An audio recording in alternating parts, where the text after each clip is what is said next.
Magandang umaga, ngayon po ay araw ng Huwebes, February 1, 2024. Narito po muli ang update sa lagay ng panahon.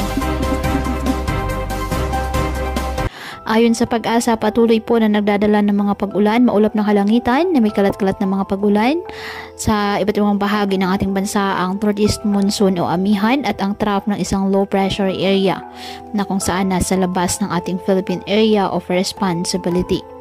Ayon sa Pag-asa, nanatili namang mababa ang tsansa nitong maging bagyo within 24 to 48 hours. Ngunit hindi pa rin inaalis ang posibilidad na ito ay pumasok ng ating PAR.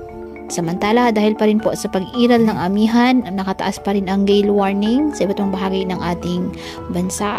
Nakataas ang gale warning sa eastern coast of Catanduanes, eastern coast of Albay, northern and eastern coast of Sorsogon, eastern coast of Northern Samar, eastern coast of Surigao del Norte, Surigao del Sur, at eastern coast of Davao Oriental. Ngayong araw, dahil po sa trough ng nasabing low pressure area, asahan na maulap na kalangitan na may mga pag-ulan, kalat-kalat na mga pag-ulan at thunderstorm sa Caraga, Davao Region at Sac-Sargent.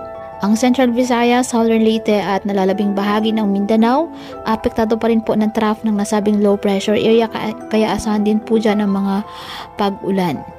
Ang Cagayan Valley, Aurora, Quezon, Bicol Region at nalalabing bahagi ng Eastern Visayas, apektado po ng amihan.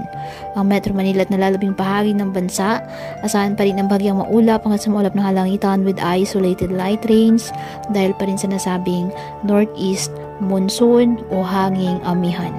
Kaya patuloy pa rin po natin na pinag-iingat ang ating mga kababayan sa banta pa rin ng mga pagbaha o pagguho ng lupa at ugaliin na magdala palagi ng payong o kahit anumang pananggaas sa ulan sa tuwing lalabas ng ating mga tahanan. At yan po muna ang update sa lagay ng panahon ngayong araw.